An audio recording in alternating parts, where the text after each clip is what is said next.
কিন্তু সময় এমন একটা আসবে যখন তুমি যেমন জন্মের সময় একলা হয়েছিলে, তোমাকে ঠিক ওরকম একলা করে দেবে প্রকৃতি, উপায় নেই।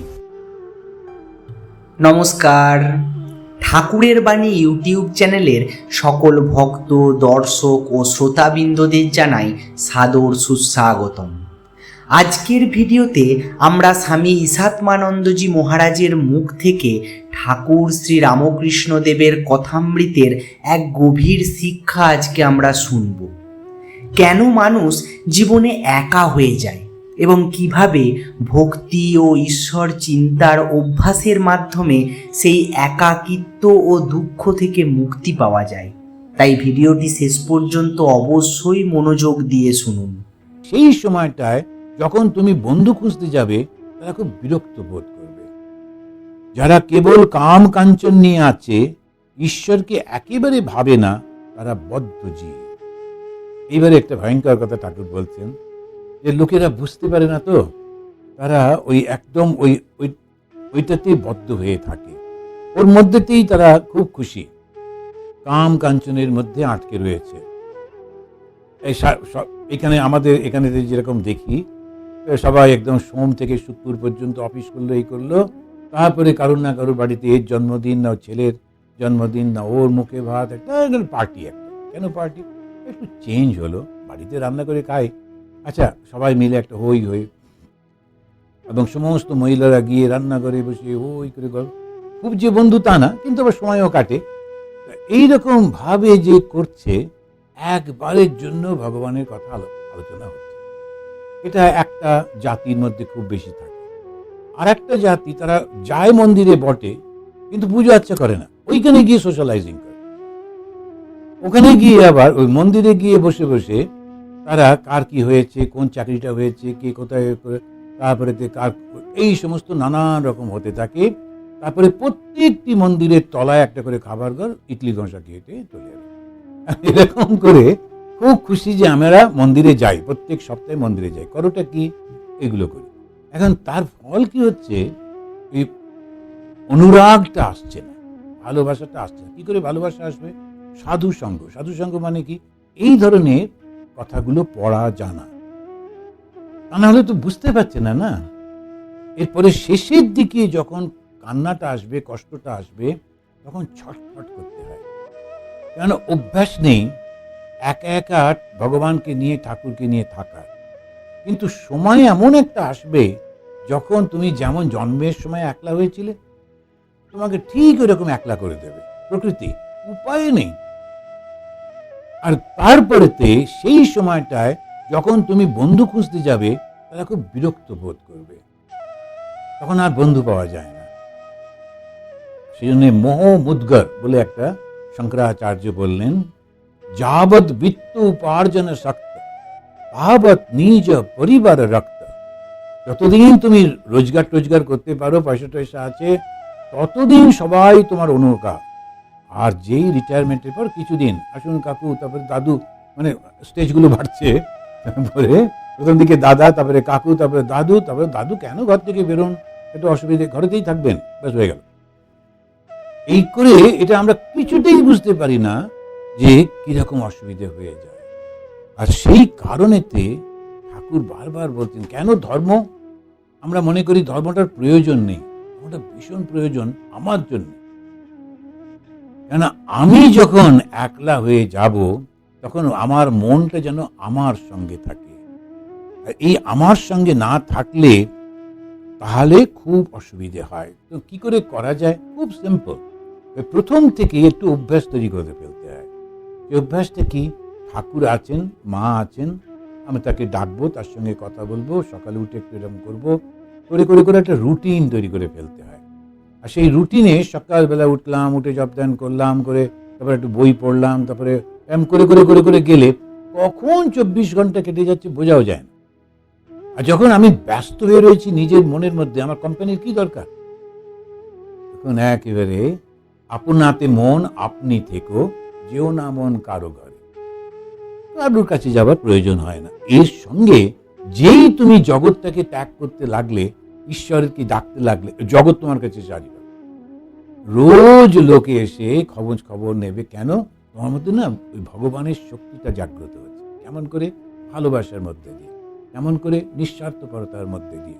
তার কথাগুলো খুব সুইট, মিষ্টি হয়, তার চিন্তাগুলো সবার জন্য হয়, তখন সবাই ছুটে ছুটে আসে, আমার জন্য একটু প্রার্থনা করে দিন। এখন যেটা তুমি চাও সেটা তুমি নিশ্চয়ই পাবে, যদি তুমি এই ভগবানকে ভালোবাসতে পারো। কিন্তু একটা তীব্র অবস্থার কথা বলতে গিয়ে বলছেন অনুরাগ। এই অনুরাগ কাজল, যারা কেবল কামকাঞ্চন নিয়ে আছে, ঈশ্বরকে একবারও ভাবে না, তারা বদ্ধ জীব। তাদের নিয়ে কি মহৎ কাজ হবে? কাকে ঠোকরানো আম ঠাকুরের সেবায় লাগে না, নিজেও খেতে পারে না। এখন এই মানুষটার কোনো কাজে লাগে না, সমাজেও না। বদ্ধ জীব, সংসারী জীব, এরা গুটি পোকা। মনে করলে কেটে বেরিয়ে আসতে পারে, কিন্তু নিজে ঘর বানিয়েছে, ছেড়ে আসতে মায়া হয়, আর শেষে মৃত্যু। আর ওই মৃত্যুর পর আবার ওই শুরু হয়ে যায়। এখন কেউ কেউ বড় লোক যারা, তারা মন্দির টন্দির বানায়, কিন্তু বানিয়ে ওটাতে আর একটা অহংকার এসে জোটে। হ্যাঁ, এটা আমি করছি, বুঝলেন, এটা আমরা করেছিলাম, এই পাথরটা দেখছেন ওই ইটালি থেকে এনেছিলাম, তারপরে এটা যেটা দেখছেন এটা এত খরচা হয়েছে, ইত্যাদি ইত্যাদি করে টোরে একদম সমস্ত আমি করেছি আমি করেছি আমি করেছি করতে থাকে। এইতে সবাই বলে ওনার মন্দির, কিন্তু আসলে ভগবানের মন্দির, সেটা ভুলে যায়, গিয়ে ওনার মন্দির হয়। এইতে ভয়ঙ্কর কাণ্ড হয়ে যায়। কিন্তু কত রকম ভাবে যে বদ্ধ হতে হয়, সেই জন্যে ধর্মের পথটা বড্ড কঠিন। লোকেরা মনে করে ধর্ম মানে একটা কিছুই না, কেননা ওই যে পুরোহিতদের দেখে, তারা বেচারিরা গিয়ে পুজো টুজো করছে, ওটা দেখেছে মনে হলো নিচু ধরনের ব্যাপার। আমরা সব সায়েন্স টায়েন্স নিয়ে পড়ি, আমি রিসার্চ করছি, কিন্তু বুঝতে পারি না ওটা তো এমনি প্রাইমারি লেভেল। কিন্তু ধর্ম তোমার নিজের শান্তি, আর সেই শান্তিটা বিচারের মধ্যে দিয়ে আসে। আর বিচারটার পর মনটাকে তৈরি করতে অভ্যাস করতে হয়। এই অভ্যাসটাকে বলে তপস্যা। এই তপস্যা ছাড়া কোনো উপায় নেই। এই তপস্যা কিভাবে করব? যখন আমি জানবো, ঠাকুর বলছেন যে এই বদ্ধজীবের কোনো উপায় নেই। বদ্ধজীব মানে কি? যে শুধু এই জগতে নাম যশ প্রতিপত্তি এগুলো ভালোবাসে, এছাড়া থাকতে পারে না, তারা হচ্ছে বদ্ধ। এই জগৎটাই থাকবে না। আমি যখন জন্মাইনি, ওই জগৎ ছিল কি ছিল না সেটা তো আমরা জানি না। আর আমি যখন থাকবো না, তখন এই জগৎটা থাকবে কি থাকবে না সেটাও কিছু এসে যায় না। আমি যখন ঘুমিয়ে পড়ি, তখন কোথায় কে বোম ফেললো সেটা নিয়ে আমার কোনো মাথা ব্যথা হয় না। ঘুম থেকে উঠে খবর কাগজ দেখি, এবার নিউজ পেপার, আরে ওখানে বোম ফেলেছে, তার আগে ঘুমের মধ্যে জগৎ নেই। ঠিক তেমনি ভাবে যদি আমি ওই রকম ভাবি, আমি এখানে কতদিন, কেন আমি এর মধ্যে ঢুকতে যাব? আমি যখন ছিলাম না, এই জগৎটা চলেছে, আমি যখন থাকবো না, এই জগৎটা চলবে। মাঝখান থেকে কেন শুধু শুধু এই কটা দিনের জন্যে এই জগতের মধ্যে ঢুকবো? সেটাই হচ্ছে বদ্ধ জীব। যারা মুক্ত জীব, তারা কাম কাঞ্চনে বশ হয় না। কাম কাঞ্চন, কাম মানে হচ্ছে বাসনা, কাঞ্চন মানে পয়সা, অর্থ, সম্পদ।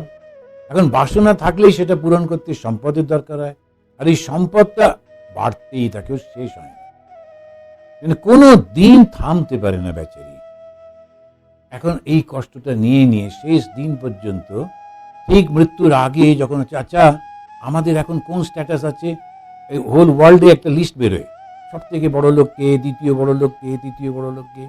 কেন বেচারি তৃতীয় পৃথিবীর মধ্যে 7 মিলিয়ন মধ্যে, সে হচ্ছে তৃতীয় বড় লোক, তবুও শান্তি নেই। মরবার আগে খুব হাঁসফাঁস করে, ও 3rd গ্রেডে কে চলে এলো, কেন দেখছেন না, এসে করতে করতে মারা গেল, তাহলে কি লাভ হলো? এখন এইরকম তাদের যে মানসিকতাগুলো থাকে, বুঝতে পারা যায় না কেন এরকম মানসিকতা। তার কারণ হচ্ছে কর্মফল। আর এই কর্মফল তাদেরকে টেনে টেনে নিয়ে চলবে, আর কষ্ট দেবে, আর কষ্ট দেবে। মায়াতে ভুলিয়ে রাখে, 2-1 জনের জ্ঞান হয়, তারা মায়ার ভেলকিতে ভোলে না, কাম কাঞ্চনে বশ হয় না।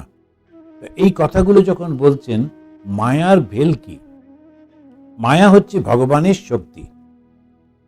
এখন ভগবান যখন একটা জিনিস সৃষ্টি করছেন, একটা জিনিস মনে রাখতে হবে, সেটা হচ্ছে এই পুরো ব্যাপারটাই কিন্তু খেলা, কিন্তু আমরা বুঝতে পারছি না এটা খেলা। প্রচন্ড একেবারে উৎসাহ নিয়ে আমি করতে চেষ্টা করছি, আর সেটা করতে গিয়ে আমাদের ভীষণ বদ্ধ হয়ে পড়ছি। ছোটবেলায় স্কুলে যখন আমাদের স্পোর্টস হতো, আমাদের দেশে তো অত ভালো ভালো মাঠ টাট তো নেই। আচ্ছা, আর পুরো অনেকটা ইট মাঠ এই সমস্ত রয়েছে, তার মধ্যে দৌড়তে হবে কীভাবে না, হাতটা পেছন দিকে বাঁধা থাকবে আর মুখে একটা চামচ, চামচের উপর একটা বল, ওইটা নিয়ে ছুটতে। আচ্ছা, ওইটা জগতের কি এমন হলো, আর তাতে জিতলো কি জিতলো না, তাতে কী বা এসে গেল, তাই নিয়ে প্রচণ্ড কান্নাকাটি হয়েছে যারা পারলো না। ওই রকম কাঁটার এর মধ্যে দৌড়নোই যায় না, তার মধ্যে আবার ওই একটা মুখে চামচ, চামচের উপরে বলটা, কেউ কেউ ওই বলটাকে আটকাবার জন্য খানিকটা চুইংগাম ওটা দিয়ে ওপরে বলটা বসিয়ে দিত। এসব নানান রকম চলতো, প্রচণ্ড উত্তেজনা চলতো। এখন ওটাগুলো কোথায় গেল? কে ছুটছে, কে ওটা নিয়ে যাচ্ছে, কে চুইংগাম লাগালো, তাতে কী বেসে গেল? পুরো জগতের এটা একটা খেলার মতো চলতে থাকে, কিন্তু আমরা বুঝতে পারি না। আর সেই কারণে এটা যদি আগে থেকে বুঝতে পেরে যাই, না কষ্ট থাকে না। আমি যতটুকু পেয়েছি আমি খুব সুন্দর আছি, কোনো অসুবিধা আমার নেই। এবার যা যা ইচ্ছেগুলো হচ্ছে চেষ্টা করবো ওটা করতে, করবে। যদি না হলো আর কি করা যাবে? এক একটা বার জগতে এক একটা বন্যা এসছে, পুরো ধ্বংস করে দিয়েছে, এক একটা সভ্যতা শেষ হয়ে গেছে। তারপরে 5,000 বছর 2,000 বছর পরে খুঁড়ে মুড়ে আবার সেই সভ্যতা বেরোচ্ছে, ইনকা সভ্যতা। এবার ভেবে দেখো, হো করে কি সব বলতো, রাজা বসে আছেন ওই টঙের উপরে, কখন উঠতো বাবা। যাই হোক, ওই ইনকা রাজার উপরে বসে আছে, আর ওটা দেখবার জন্য মাচু পিচুতে সব যাচ্ছে ওই ইনকা দেখতে, এই সমস্ত। ইনকা সব চলে গেল, কারা কোথায় সভ্যতা সে কিছু বোঝা গেল না। আমাদের এক একটা সভ্যতা, এই সভ্যতা সেই সভ্যতা, সব তো চলে যায়। আমার জীবন তো 100 বছরের জীবন, কেন শুধু শুধু এটার মধ্যে যাব? বাস এইটুকু শুধু চিন্তা। যেটা পেয়েছি আমি খুব খুশি, আর সেইটার জন্যে ভগবানকে ধন্যবাদ দেওয়া কেউ একজন আছেন যিনি আমাকে এত কিছু দিয়েছেন। I am very happy. জন্মের পরেই তো মরে যেতে পারতাম, কিন্তু না, আমি এতদিন তো বেঁচে আছি, এখনো তো প্রোটেকশন দিচ্ছেন, সব কিছু তো হচ্ছে। এখন আমি সত্যি দেখুন কীরকম অবাক লাগে আমার। আমি যখন ইন্ডিয়াতে ছিলাম তখন একটি খুব অল্প বয়সী ডাক্তার ঘোষ, ও এসে আমাকে বললো, আমি আপনার সঙ্গে থাকবো। চলো। তারপরে ও আমার সঙ্গে গেল আমাদের আমাদের অরুণাচলে, যে জায়গায় আমি থাকতাম ওইখানেতে, নরোত্তম নগরে। খুব ভালো ডাক্তার, অল্প বয়সী, একটু বেশি কথা বল, কিন্তু সুন্দর, খুব ভালো ডাক্তার। 1-2 বছর পরে আমার মনে হলো, আরে এ আমার কাছে এখানে জীবন কাটাবে নাকি? অল্প বয়স, আরও পড়াশুনো করে আর একটু ভালো সব জায়গায় যাবে তো। আমি বললাম, আমাকে নিয়ে চিন্তা করো না, আমি তো কলকাতায় যাই, তোমার কাছে চিকিৎসা করাবো, তুমি পড়াশুনো করো। করে ওকে জোর করে পাঠালাম, পড়াশুনো করে আবার এটা স্পেশালাইজেশন করে ও প্রতিষ্ঠা হলো। এবারে আমি এলাম আমেরিকা, এসে ভাবছি, এই রে এবারে কি হবে? এটা ডাক্তার না থাকলে কার কাছে, এখানে কিছুই বোঝা যায় না। আমাদের দেশে খুব সুবিধে আছে, তেলেবাজার দোকানের পাশেই ডাক্তারখানা, সুতরাং তেলেবাজারটা হাতে নিয়ে খেতে খেতে ডাক্তারখানায় ঢুকে পড়লো, যে কী ব্যাপার, পেটে ব্যথা করছে, তো কারণটা তেলেবাজা, আচ্ছা ঠিক আছে, দুটো একসঙ্গে। এখন এইটা করে টোরে আমরা কাটাই। এদেশে তো ডাক্তারই খুঁজে পাওয়া যায় না, এদের কোথায় কিভাবে যেতে হয়, কারোর সঙ্গে অ্যাপয়েন্টমেন্ট করা যায় না। একজন ডাক্তার এলেন, এসে প্রণাম করে বললেন, আমার নাম অমুক, ইত্যাদি ইত্যাদি, আমার খুব ইচ্ছা আপনাকে আমি সেবা করব। 2013-এ আমি এলাম। 2013-এর মে মাসের মধ্যে উনি এসে দেখা করলেন। আজ পর্যন্ত আমার সমস্ত কিছু দেখে যাচ্ছে। এটা মিরাকল ছাড়া কি বলো?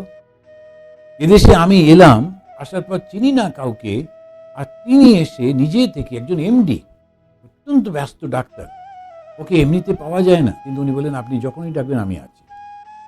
নিজেই খোঁজখবর নেয়, ওষুধ আছে তো, এটা আছে তো, এসব করে। এটা কি চারটিখানি কথা? এই একজন লক্ষ্য করছে, সে সমানে আমাকে এত কিছু দিয়ে চলেছে, তারপরেও আমি কেঁদে বালিশ ভেজাচ্ছি, আমি পেলাম না। কি পেলেন না তুমি? না বাইডেন কেমন একা একা করে। আমি, আরে বাইডেন কোথায় একটা গাড়ি করে ঘুরছে, কিন্তু ওইটা আমার এমন একটা জিনিস চাই যেটা আমি পাবো না, আর কল্পনা করে করে কেঁদে মরি। কিন্তু যেটা পেয়েছি সেটা মনে থাকে না, কিন্তু ওইটাই হচ্ছে সাধু সঙ্গ করা, এবং বারবার মনে করা যে আমি একেবারেই কিছু নই, কিন্তু তুমি আমাকে সব কিছু দিয়েছ, কিভাবে ঘিরে রেখেছ সমস্ত কিছু, সাধন সিদ্ধ আর কৃপা সিদ্ধ। এবারে ঠাকুর দুটো শব্দ বলছেন। কেউ কেউ অনেক কষ্ট করে ক্ষেতে জল ছেঁচে আনতে পারলে ফসল হয়, আর কারো জল ছেঁচতে হয় না, বৃষ্টির জলে সব হয়ে গেল। কারো জীবনেতে এই সুবিধাগুলো দুমদুম করে আসে, আর কারো প্রচন্ড কষ্ট টষ্ট করে করতে হয়, ওটা কোনো উপায় থাকে না। সুতরাং কাউকে দেখে ঈর্ষা করে কোনো লাভ নেই। আমার জীবনে এইটা ছিল, কেননা কোনো কোনো ব্যাপারে কিছু কিছু এরকম হয়েছিল, সুতরাং একটু কষ্ট একটু ভালো একটু ঠিক আছে, কোনো অসুবিধা নেই। কিন্তু যে মুহূর্তে আমি কাউকে নিয়ে ঈর্ষা করি, মানুষ কিন্তু দুঃখ পায় নিজের জন্য না, অন্য কেন ভালো হলো ওইটা নিয়ে। আর সব থেকে আমার খুব অদ্ভুত লাগে, ঈর্ষা ঝগড়া আত্মীয়দের মধ্যে হয়, অনাত্মীয়দের মধ্যে হয় না। কোনো একজনের ছেলে ফার্স্ট হয়েছে, তাতে আমার কিছু এসে গেল না, কিন্তু যেই আমার দাদার ছেলে ফার্স্ট হলো আর আমারটা ঘুরে বেড়াচ্ছে, তখন ওকে আমেরিকার কানটান ধরা যায় না, কিন্তু লুকিয়ে চুরিয়ে একটু দিলাম পিটিয়ে। কিন্তু আচ্ছা, দাদার ছেলে ফার্স্ট হলে আমার রাগ কেন হলো? কেউ না কিন্তু ফার্স্ট হবেই, হচ্ছে প্রত্যেক বছর। যদি অন্য অচেনা কোনো ছেলে হতো আমার রাগ হতো না, কিন্তু নিজের দাদার ছেলের হলে আমার কেন রাগ হচ্ছে? এইটা অ্যানালিসিস করা দরকার। আমি কাছের লোকের কাছে মনে হয় আমি হেরে গেলাম, ওই জন্য রাগ হচ্ছে। অচেনা লোককে তো আমি চিনি না, সুতরাং ওই কম্পিটিশনটা নেই। হারা টারার কোনো কারণই নেই, কেউ হারে না, কেউ জেতে না, সবাই নিজের নিজের জীবনে চলতে থাকে, আর একটা না একটা সময় সমস্ত কিছু সব শেষ হয়ে যায়। এইটা হচ্ছে সাধন সিদ্ধ আর কৃপা সিদ্ধ। আমার জীবনে এটা সাধন করে পেতে হবে, চেষ্টা চরিত্র করে পেতে হবে। আর কেউ কেউ এমনি এমনি পেয়ে যায়, ঘরে বসে বসেই সমস্ত পেয়ে যাচ্ছে। এখন আমাদের এই মনাস্টিক জীবনেও দেখেছি, একটি সাধু, সে প্রচন্ড কাজকর্ম করছে, সাধন ভজন করছে, কিন্তু সিনিয়র সাধুদের চোখে পড়ে না খুব একটা। ওকে আচ্ছা, তো বের করছে, ঠিক আছে। কেউ কেউ এমনিতে ওকে দেখলেই সমস্ত সিনিয়র সাধু, কেমন আছো, তুমি ভালো করে পড়াশোনা করছো তো, সব জবদান ঠিক হচ্ছে তো, আচ্ছা ওকে এত ভালোবাসে, একে কেন বাসে না? তাই নিয়ে কান্নাকাটি করে কিন্তু কোনো লাভ নেই। আমি লক্ষ্য করে দেখেছি, দুটি বোন যদি পাশাপাশি থাকে, মানে পিঠোপিঠ অল্প বয়সে, এক ভীষণ ওদের মধ্যে এই ঈর্ষাটা থাকে। একটা ভয়ঙ্কর ঘটনা আমার জীবনে আমি চোখের সামনে দেখেছিলাম। আন্দামানে একটি ছোট মেয়ে, সে ইঞ্জিনিয়ারিং পাশ করেছে এবং আমাদের ওখানে কনস্ট্রাকশনে কাজ করছিল। যার আন্ডারে করছিল সেই বলল, মহারাজ দারুণ জানে মেয়েটি, খুব ভালো, আর এর অভিজ্ঞতা ভালো হয়েছে, একে আমি রেকমেন্ড করে দেবো, অনেক জায়গায় চাকরি টাকরি পরে পেয়ে যাবে। তখন তো ধরুন 90s সময় ঠিকই ছিল। ওই মেয়েটি হঠাৎ করে, ওর মা কান্নাকাটি, কি ব্যাপার, আত্মহত্যা করলো। কেন না, ওর বড় দিদি তাকে দেখতে খুব সুন্দর, এটাকে অতটা দেখতে সুন্দর না। তো বড় দিদির বিয়ে হয়েছে একটা খুব বড় লোকের বাড়িতে। বিয়ের পরে ওই বড় দিদি বেড়াতে এসছে, প্রথম বিয়ের পর মা ওকে নিয়ে আলাদা করে ঘরে বসে নানা রকম কথা টথা বলছে। এখন বিবাহিত মেয়ে আর মা নিজেদের মধ্যে কিছু অন্য কোনো আলোচনা করছে। অনেক সময় মায়েরা বা মাসিরা একটু ওদেরকে গাইড করে দেয় কিভাবে চলতে হয় সংসারের জীবনে, ইত্যাদি ইত্যাদি। এই তো বিয়ে হয়নি, ওকে বলছে তুই ঢুকবি না, ওকে ঘরের বাইরে রেখেছে। এত অভিমান হলো, মা ওকে এত ভালোবাসে, কেননা ওকে সুন্দর দেখতে, কেননা ওকে বড় লোকের ঘরে বিয়ে হয়েছে, কেননা আমার বিয়ে হবে কিনা ঠিক নেই, দেখে যাক আমি আত্মহত্যা করি। আচ্ছা দেখো দেখি, আমি সেই ওই মেয়েটার কথা ভুলতে পারি না, কেননা আমি ওকে খুব স্নেহ করতাম। তো ও যখন আসতো আমি তো অবাক হলাম, কেন এইরকম বড় লোকের বাড়িতে বিয়ে হচ্ছে, হাজারটা মেয়ের বিয়ে হচ্ছে, তাতে কিন্তু ও রাগ নেই, ও জানেও না। ও দিদির যখন বিয়ে হলো, ওরা তো রাগ আবার কি হলো, বিচারটা ভুল হয়ে গেল। আমার যেটা পাবার আমি ওটা পাবো, দিদির যেটা পাবা দিদি সেটা পাবে, কিন্তু সেইটি আমরা মনে করতে পারি না। সেই জন্যে ওই সাধন সিদ্ধ আর কৃপা সিদ্ধ, যে ওইগুলো হচ্ছে কৃপা। ওরা আগের জীবনে ভালো ভালো করেছে, ভালো ভালো জায়গায় যাচ্ছে। আমার কিছু গোলমাল ছিল, কিছু কিছু করেনি, আচ্ছা একটু ঝোঁটর টোঁটর খাচ্ছি, কিন্তু ঠিকই আছে তো, এমন তো কিছু হচ্ছে না। এইটা করে সবসময় মনে করতে হয় আমি আরো চেষ্টা করব, ভালো করব, আর সাধনা করলে আমি পাবই। এই মায়ার হাত থেকে এড়াতে গেলে কষ্ট করে সাধন করতে হয়, কৃপা সিদ্ধির কষ্ট করতে হয় না, কিন্তু সে দু একজনের জন্য। স্বামী বিবেকানন্দকে দেখে নরেন্দ্রনাথ যখন ঘরে ঢুকছেন, তখন ঠাকুর একেবারে দাঁড়িয়ে উঠলেন, দাঁড়িয়ে উঠে ওকে ডাকছেন, ওকে একদম আদর করে সমস্ত খাবার টাবার এলে প্রথম ভালোটা রেখে দিতেন, নরেন এলে ওকে দেবো।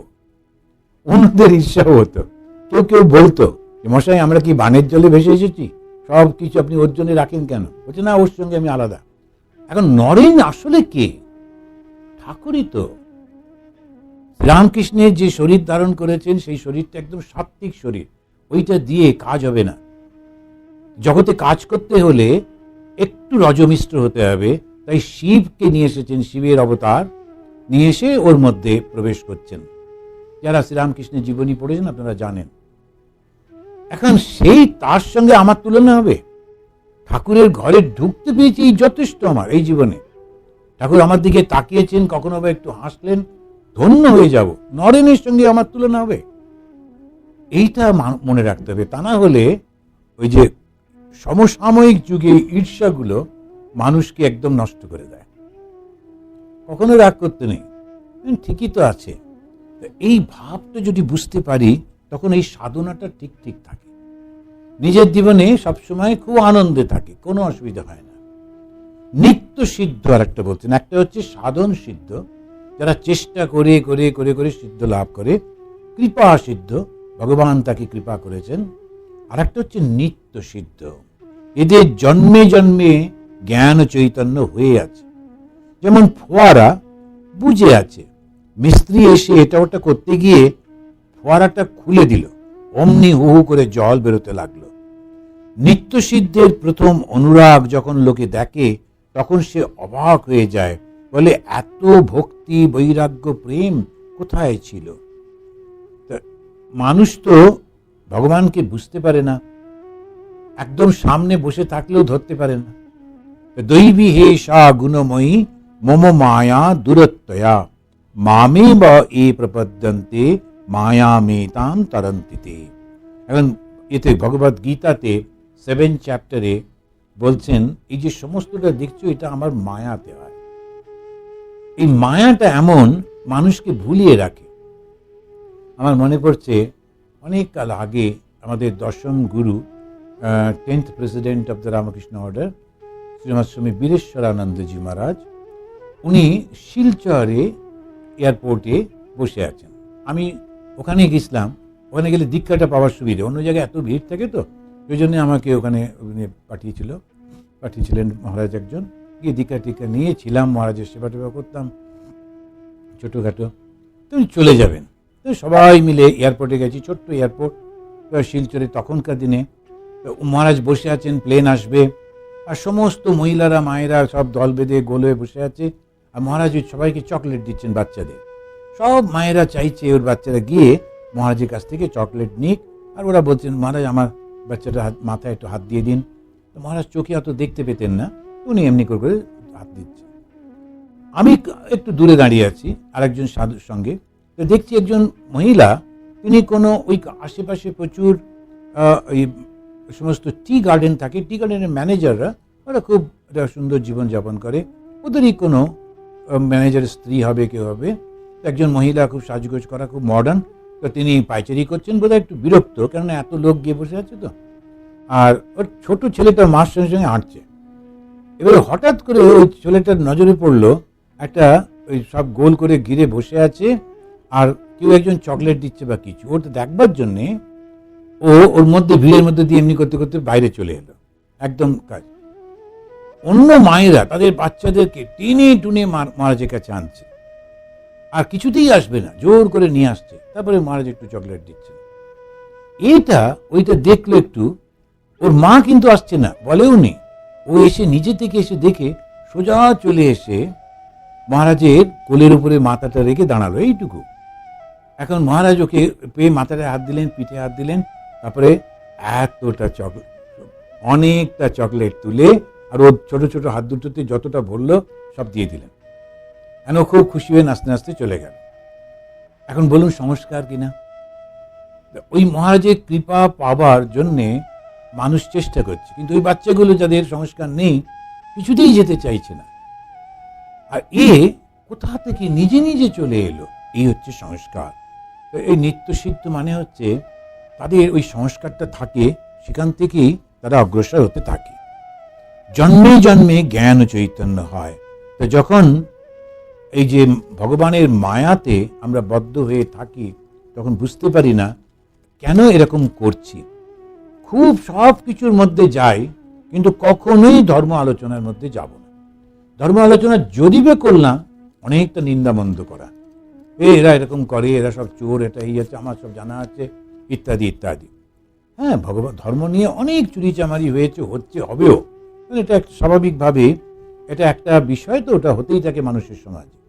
তাতে আমার কি আর তোমারই বা কি, যে যা করছে করুক না, আমি আমার মতো করে নিতে পারি কিনা। এখন আলোটা জ্বললে আমি একটা ভালো বই পড়তে পারি, কেউ সেই আলোটাতে অন্য খারাপ কাজও করতে পারে। যেমন ঠাকুর বলছেন নোট ফরজারি করছে বসে বসে, করতে আলোটার কি দোষ? আলো তো ঠিকই আছে না। তেমনি ধর্মটা একটা অত্যন্ত শক্তিশালী এমন একটা বিষয়, যেটা আমি যেটা চাই, মান মর্যাদা, ধর্ম দিতে পারে। আমি যেটা চাই, শান্তি, ওই ধর্ম দিতে পারে। কিন্তু সেইটি পেতে গেলে ভালো করে বুঝতে হয়, আর সেটা নিজের জীবনে পালন করতে হয়।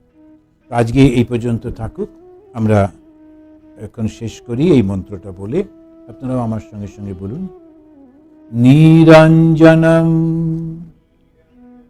নিত্যম অনন্তরূপম ভক্তানুকম্পা ধৃত বিগ্রহম বৈ ঈশাবতারম